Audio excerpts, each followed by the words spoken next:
ఆరు గ్యారంటీల పేరుతోని ఏదైతే ఇది అధ్యక్ష 6 గ్యారంటీలు ఇందిరమ్మ గారి ఫోటో 6 గ్యారంటీ ఈ ఫోటో పట్టుకొని ముఖ్యమంత్రి గారు ఏం చెప్పినారు అధ్యక్ష ఓటు వేసే రోజు మీరు దీనికి పొద్దున్న లేచి పూజ చేయండి పసుపు కుంకుమ చల్లండి ఓటింగ్ బూత్కు వండి కాంగ్రెస్ పార్టీకి ఓటేయండి అన్నారు అధ్యక్ష పాపం ప్రజలు చాలా మంది నమ్మి అదే పని చేసినారు అధ్యక్ష ఇందులో ఒక్కటి తప్ప ఏది ఇంప్లిమెంట్ అయితే లేదు అధ్యక్ష ఈ మొత్తం 6 గ్యారంటీలను గంగలో కలిపిననేటటువంటి దానికి పెద్ద ప్రూఫ్ అధ్యక్ష ఈ బడ్జెట్ అట్లానే కాంగ్రెస్ మార్క్ కరప్షన్కి కాంగ్రెస్ మార్క్ కన్నింగ్నెస్కి perfect black and white proof ఈ బడ్జెట్ అధ్యక్ష కాంగ్రెస్ అంటే త్యాగాలకు మారుపేరు అధ్యక్ష కరప్షన్ కాదు ఈ రాష్ట్రం పరువు మేము తీయలేదు మీ కుటుంబం తీసుంటుంది మీరు తీసుంటారు తప్ప మేము తీయలేదు ముఖ్యమంత్రి గారు నిన్న బయట మాట్లాడినారు అధ్యక్ష మాట్లాడి కారుణ్య నియామకాలు నేను చేసినాను ఇంతవరకు కేసీఆర్ ఎవరినైనా మిమ్మల్ని పిలిచి మాట్లాడినరా అన్నారు అధ్యక్ష కేసీఆర్ గారు ఆశా వర్కర్లను అంగన్వాడీ వర్కర్లను ఆటో డ్రైవర్లను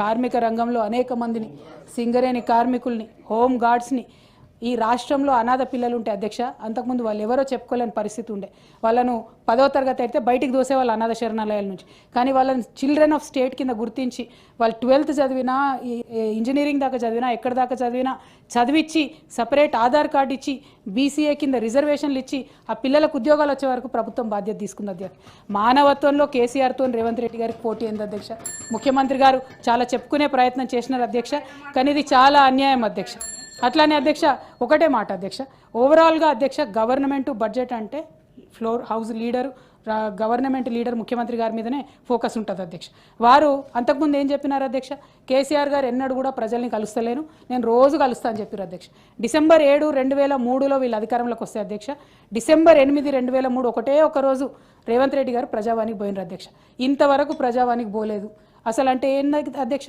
ప్రజల్ని కలవరు సెక్రటేరియట్కు చుట్టం చూపుగా పోతున్నారు అధ్యక్ష మమ్మల్ని అనేవాళ్ళు సెక్రటేరియట్కి పోతలేరు కేసీఆర్ గారు ఇవాళ పరిపాలన ఎక్కడ జరుగుతుంది అధ్యక్ష పోలీస్ కమాండ్ కంట్రోల్లో కూర్చొని పరిపాలన చేసుకుంటున్నారు అధ్యక్ష అయితే అధ్యక్ష ఇంకొకటి అధ్యక్ష రుణమాఫీ అధ్యక్ష ఫైనాన్సెస్ చెప్తాను అధ్యక్ష రుణమాఫీలో ఇదే ముఖ్యమంత్రి గారు అధ్యక్ష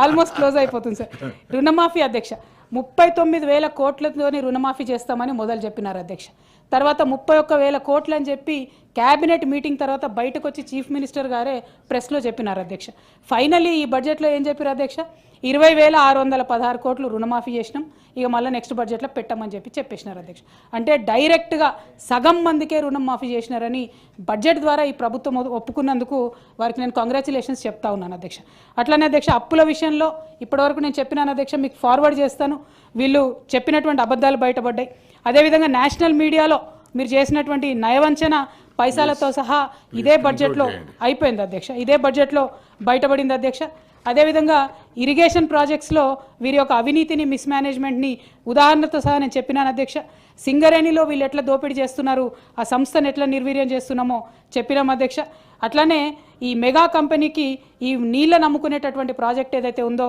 దాన్ని కూడా క్యాన్సిల్ చేయాలి ప్రభుత్వమే 100% డబ్బులు పెట్టుకోవాలని చెప్పి నేను డిమాండ్ చేస్తూ ఉన్నాను అధ్యక్ష అదేవిధంగా ఇసుక అధ్యక్ష ఇంకొక చిన్న ఇది చాలా మనందరికి అవసరమైన ఇష్యూ అధ్యక్ష దయచేసి ఇసుక అధ్యక్ష హైదరాబాద్ మహానగరంలో ప్రభుత్వం ఇసుక యార్డులు పెట్టి అమ్ముతుంది అధ్యక్ష ఎప్పుడు అమ్ముతుంది వానాకాలంలో అమ్ముతుంది వానాకాలం కోసం పెడతాం ఇప్పుడు ఏం చేస్తున్నారు అధ్యక్ష ఆల్రెడీ ఫిబ్రవరి ఇప్పుడే 1,800కు ఒక లోడ్ అని చెప్పి ప్రభుత్వం అమ్ముతుందని చెప్పి నిన్న ముఖ్యమంత్రి గారు గొప్పగా చెప్పినారు అధ్యక్ష ఈ ఎండాకాలంలో బయట గోదావరి నది దగ్గర 1,200 రూపాయలకు లోడ్ దొరుకుతుంది అధ్యక్ష తెచ్చుకుంటారు టన్ను దొరుకుతుంది అది ఇక్కడ థ్యాంక్ యూ అన్న కరెక్టింగ్ 1,800కు 2,000కి ఇక్కడ వీళ్ళు అమ్మడం అన్నది దారుణం అధ్యక్ష అయితే దీని వెనుక జరుగుతున్నది కూడా ఒకటి ఉంది అధ్యక్ష ఒక కాంట్రాక్టర్కు మొత్తం రాష్ట్రంలో ఇసుక ఇవ్వాలనేటటువంటి కుట్ర కూడా జరుగుతున్నది ఆల్రెడీ ఒక 1000 లారీలు తిరుగుతున్నాయి దీనివల్ల అల్టిమేట్గా ఏం జరుగుతుంది అధ్యక్ష సామాన్య ప్రజలకు ఇసుక రేటు పెరుగుతుంది అధ్యక్ష సో అట్లా కాకుండా మంచి పాలసీతో దయచేసి రావాలని చెప్పి ప్రభుత్వాన్ని నేను విజ్ఞప్తి చేస్తున్నాను అధ్యక్ష అట్లానే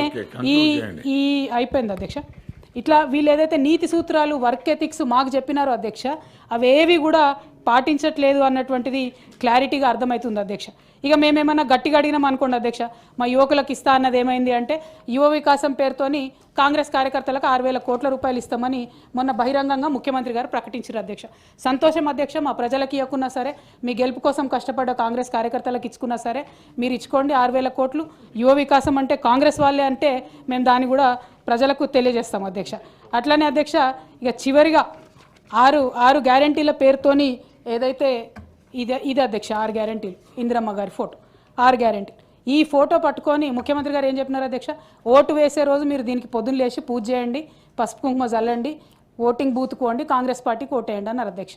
పాపం ప్రజలు చాలా మంది నమ్మి అదే పని చేసినారు అధ్యక్ష. ఇందులో ఒక్కటి తప్ప ఏది ఇంప్లిమెంట్ అయితే లేదు అధ్యక్ష. ఈ మొత్తం 6 గ్యారంటీలను గంగలో కలిపినరు అనేటటువంటి దానికి పెద్ద ప్రూఫ్ అధ్యక్ష ఈ బడ్జెట్.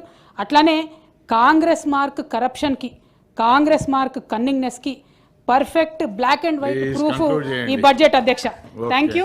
జై తెలంగాణ. కాంగ్రెస్ అంటే త్యాగాలకు మారుపేరు అధ్యక్ష, కరప్షన్ కాదు. ఈ రాష్ట్రం పరువు మేము తీయలేదు, మీ కుటుంబం తీసుంటుంది, మీరు తీసుంటారు తప్ప మేము తీయలేదు. ఈ రాష్ట్రాన్ని అత్యున్నతంగా ఉంచాలనేదే మా ప్రభుత్వం యొక్క లక్ష్యము. ఇవాళ కాళేశ్వరం అంబిషన్ కరప్షన్ కావచ్చు, తరతరాలుగా వాళ్ళ కుటుంబాలకు పదవులు కావచ్చు, వాళ్ళ అధికారంలో ఉండాలనే ఉద్దేశం తప్ప మాకు అలాంటిది లేదు. అలాంటి ఏవైతే ఎలిగేషన్స్ పెట్టిరో అవి కవిత గారు వెనుకకు తీసుకోవాలని కోరుతా ఉన్నా సార్. మహిళల గురించి గొప్పగా చెప్తా ఉన్నారు. మొదటి 5 సంవత్సరాలలో కనీసం మహిళలకు మంత్రివర్గంలో పదవులే ఇవ్వలేదు. అభయాస్తం కష్టపడి మహిళలు 500 జమ చేసుకున్న 1,800 కోట్లు కూడా మీ ప్రభుత్వం వచ్చినాక అవి మొత్తం వాడుకొని వాళ్ళను ఎగ్గొట్టినటువంటి పరిస్థితి. పావుల వడ్డీ కూడా మీరు ఇవ్వలేదు, ఎగ్గొట్టిపోయారు. ఈరోజు మేము చేస్తూ ఉంటే ఏం చేయడం లేదు, ఏం చేయలేదని మాట్లాడుతున్నారు. అదేవిధంగా ఇరిగేషన్కు తగ్గించారు అంటున్నారు. నీళ్లు మొత్తం మీరున్నప్పుడే కాలువలై పారుతున్నాయని అన్నారు. ఇంకా ఇరిగేషన్ ఎక్కడ మొత్తం మీరు కట్టినాం, మేము కాలువలలో నీళ్ళు ఇచ్చినాం, ఇప్పుడు కన్నీళ్లు గారుస్తున్నారు అనడం ఎంతవరకు తప్పు, ఎంతవరకు కరెక్టు? మీరు అన్నారు కదా మొత్తం కాలువలలో నీళ్లు మీరు దవ్వుతాయి, కాలువలు దవ్వుతాయి, మేమేమన్నా మూసేసినామా సార్? కాలువలు ఏమన్నా మూసేసినామా? అట్లనే కరప్షన్ అంటున్నారు. కరప్షన్ మీ డిఎన్ఏలో ఉంది, మీ పార్టీలో ఉంది. మీరు ఇష్టానుసారంగా ఎస్టిమేషన్స్ పెంచి మీరు దోసుకొని తిన్నారు, మేము కాదు. అదేవిధంగా నోటిఫికేషన్ల గురించి మీరు ఇచ్చిన నోటిఫికేషన్లు ఎవరు అడ్డుకున్నారు సార్ ఉద్యోగాలు ఇవ్వకుండా? మరి ఇప్పుడు ఎట్లా అవుతున్నాయి? ఇవాళ 59,000 ఉద్యోగాలు ఇచ్చినటువంటి వాస్తవాన్ని కూడా మీరు గుర్తించలేకపోతున్నారు. ఇవాళ కారుణ్య నియామకాలంటే చనిపోయిన వాళ్ళ గురించి కనీసం మీరు పట్టించుకోలేదని నిన్న మాట్లాడండి సీఎం గారు. 7-8 సంవత్సరాల నుంచి పెండింగ్లో ఉంది. మేము ఆశలను పిలిచి ఆశా వర్కర్లను ఎట్లా కొట్టిరు, ఎట్లా సూదులతో కూర్చుతారన్నారు, ఇవన్నీ ఎట్లా మాట్లాడిరు. కాబట్టి అవును మీరు అన్నీ చేస్తే మరి మిమ్మల్ని అందరు అక్కడ ఎందుకు కూర్చోబెట్టిరు? ఇవాళ 1% తోటే అంటున్నారు. మీరు అధికారంలోకి వచ్చినప్పుడు 63 సీట్లు వచ్చినాయి. మీరు అధికారంలోకి వచ్చేటప్పుడు 63 సీట్లతో వచ్చారు. ఇప్పుడు మేము 65 సీట్లతో ఉన్నాం. ఇంకా మీరు వస్తేనేమో గొప్పగా అధికారంలోకి వచ్చినట్టు, మేము వస్తేనేమో తక్కువతో అధికారంలోకి వచ్చినట్టు ఎట్లయితే సార్? అధికారం అనేది అధికారమే. సీట్లు ఇచ్చిర్రు అదే అంటున్న వాళ్ళు ఎంతసేపు మేము గొప్పోళ్ళం. అరే 10 ఏళ్ళల్లో మీరు 10 ఏళ్ళల్లో ఎన్ని ఇళ్ళు ఇచ్చిర్రు? మీరు ఫస్ట్ సారి 10 ఏళ్ళలో వచ్చినప్పుడు 10 ఏళ్ళల్లో అరే మేము ఇయ్యలే. ఉమ్మడి రాష్ట్రంలో అది సరిగా జరగలేదని తెలంగాణ కోసం కొట్లాడి తెచ్చుకున్న తెలంగాణలో మీరు అద్భుతాలు చేస్తా అన్నారు. మీరు మొదటిసారి ఏం చెప్పిర్రు? ఇల్లు సింగిల్ బెడ్రూమ్లు, చిన్న ఇల్లు ఎక్కడ పడుకుంటారు అది అని చెప్పారు. మీరు వచ్చిన తర్వాత ఇల్లే ఇయ్యలే. మళ్ళీ లాస్ట్కి మొన్న 2023లో ఎలక్షన్ల ముందు ఇచ్చిర్రు 5 లక్షల 7 లక్షలతో ఇల్లులు కట్టిస్తామని చెప్పి ఆ ఇల్లులు కూడా 3 లక్షలకు తగ్గించారు. 3 లక్షల ఇల్లులు కూడా 3 అంతస్తులోనికి ఇస్తే అందుకనే మిమ్మల్ని ఇళ్లలో పంపించారు. కాబట్టి ఈ రకమైన మేము వచ్చి 1.5 ఇయర్ కూడా అయితలేదు. పదే ఏమైంది? మేము ఫ్రీ బస్ ఇస్తే మీరు ఓర్వలేరు అవుతుంది, మేము ఇల్లు ఇస్తే ఓర్వలేరు అవుతుంది, మేము ఉద్యోగాలు ఇస్తే ఓర్వలేరు అవుతుంది. పదే ఈ రకమైనటువంటిది. ఇవాళ మరి మీరు ఒక పథకం పెట్టిరు, అన్ని మీరు ఇచ్చిన పథకాలను మేము ఇవాళ రాజీవ్ యువ వికాసం పెడితే ఎందుకు అంత మీకు అక్కసు? ఇవాళ బడ్జెట్ లో అదే ఇంటికో ఉద్యోగం అని చెప్పారు. అదే విధంగా 100 కోట్లు బడ్జెట్ లో పోయిన బడ్జెట్ లో 2019 బడ్జెట్ లో ఏది నిరుద్యోగ భృతి ఇస్తామని కూడా బడ్జెట్ లో 100 కోట్లు కేటాయించి కూడా వాళ్ళు ఇవ్వలేదు. ఇట్లాంటి ఎన్నో ఉన్నాయి. కాబట్టి కరప్షన్ లేదా రాష్ట్రం పరువు మేము తీయలే, వాళ్ళ పార్టీ వాళ్ళు తీసిరు అందుకనే ప్రజలు అర్థం చేసుకున్నారు ఆ రకంగా చేసిరు. కాబట్టి ఇలాంటి తప్పుడు ప్రచారం తప్పుడు మాటలతోటి సంకల్ గుద్దుకోవడం మంచిది కాదని చెప్తున్నా. ఉన్న వాస్తవాలు మాట్లాడి అప్పులు కూడా FRBM ప్రకారం 4.5 లక్షలు పైగా తెచ్చిర్రు. మిగతా కార్పొరేషన్ లోన్స్ ఉన్నాయని మేము స్పష్టంగా చెప్తున్నాం. కార్పొరేషన్ లోన్స్ కూడా తెచ్చిర్రు, అవన్నీ కూడా బయట పెడతాం. అప్పుడు మీరు ఒప్పుకోండి. మరి మీ హయాంలో 7 లక్షల కోట్ల అప్పు అయిందా కాలేదో మేము చూపిస్తాం. సీఎం గారు బరాబర్ చెప్పిండు అప్పులకు అప్పులు వడ్డీలు కడుతున్నామని. అయినా కూడా అదే రకంగా మాట్లాడు. ఈ రాష్ట్రం పరువు మేము తీయలేదు, ఆడోళ్ళ పరువు అసలే తీయలేదు, మేము తీయలేదు సార్. మల్లన్న గారు.